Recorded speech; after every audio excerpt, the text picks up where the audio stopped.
good day. We are the Group 3. So we are to interview the owner of a small sari-sari store that sells vegetables. This interview will help us learn how a small business works and the challenges they face. Antay kani kanusa ka nag-start sa imong business. Kani kanusa nimo ni Marta. May siya nagsuot. So except sa festival anti ano pa yung lain balik ya. Napaday ka na. Sabi ko ano pa siya.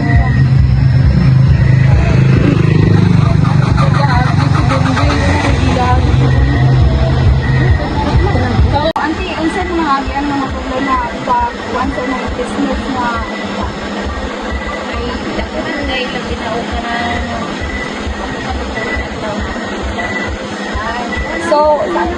so kuan daw daghan daw kay maabot pa sa makaan daw daghan na daw gamit siya ng mga utang.